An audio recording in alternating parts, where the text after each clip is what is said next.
नमस्कार, मैं हूं आपके साथ ज्योति कनौजिया। आइए रुक करते हैं आज की फटाफट खबरों की ओर।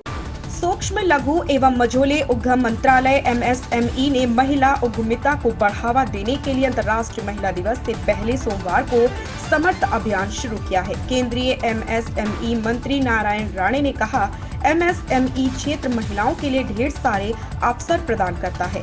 अभियान महिलाओं को स्वरोजगार के मौके प्रदान कर उन्हें आत्मनिर्भर और स्वतंत्र बनाने में मदद करेगा।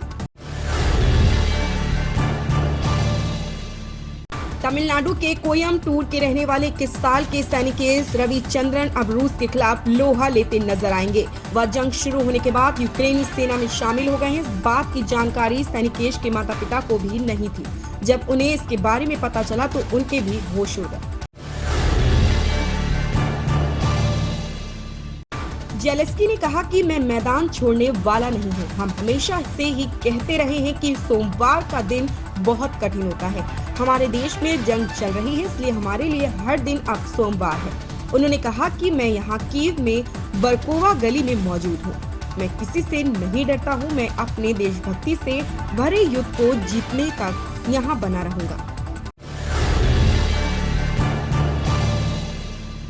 चुनावी रण के अंतिम द्वार पर पूर्वांचल के 9 जिलों की 54 सीटों पर हुई जंग में अधिकतर भाजपा और सपा के बीच से ही सीधी टक्कर रही, जबकि कई सीटों पर बसपा और कांग्रेस के उम्मीदवारों ने भी जोर दिखाया है और प्रतिद्वंदी के सामने कड़ी चुनौती देते हुए दिखे हैं। कुछ सीटों पर बसपा और कांग्रेस के प्रत्याशी की मजबूत मौजूदगी के चलते त्रिकोणीय लड़ाई भी हुई है।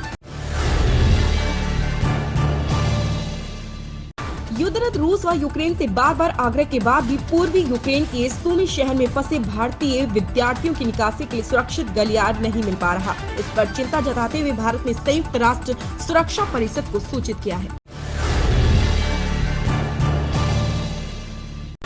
यूक्रेनी सेना के खुफिया विभाग की ओर से दावा किया गया है कि दूसरे सबसे बड़े शहर खार्किव में उन्होंने रूसी जनरल को मार गिराया है। खास बात यह है कि यह कोई सेना का आम जनरल नहीं है, बल्कि यह पुतिन की सेना का तुरूप का इक्का है। हालांकि अभी तक रूस की ओर से इस संबंध में कोई टिप्पणी नहीं की गई।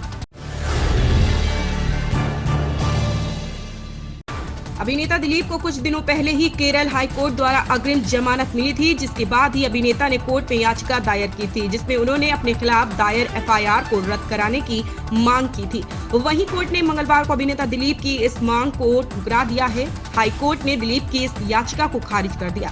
साथ ही कोर्ट ने जांच टीम को 15 अप्रैल तक जांच पूरी करने का निर्देश दिया है, जो अभिनेता दिलीप के लिए एक बहुत बड़ा झटका है।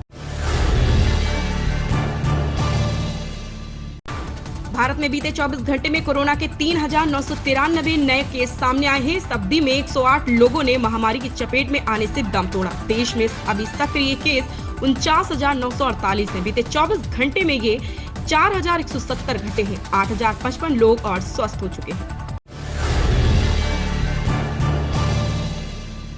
सोने और चांदी के दामों में बीते दिनों से जारी तेजी मंगलवार को थम गई है और दोनों कीमती धातुओं में दाम में गिरावट दर्ज की गई है। सोने की कीमत 0.10% जुटकर 53,446 रुपए प्रति 10 ग्राम पर आ गई है।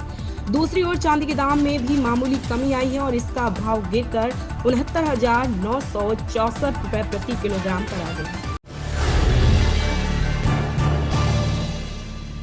रूस के उप प्रधानमंत्री अलेक्जेंडर नोवाक ने चेतावनी देते हुए कहा कि रूसी तेल आयात पर प्रतिबंध के विनाशकारी परिणाम देखने को मिलेंगे, क्योंकि पश्चिमी देश यूक्रेन से जंग के बीच मॉस्को पर और ज्यादा प्रतिबंधों पर विचार कर रहे हैं।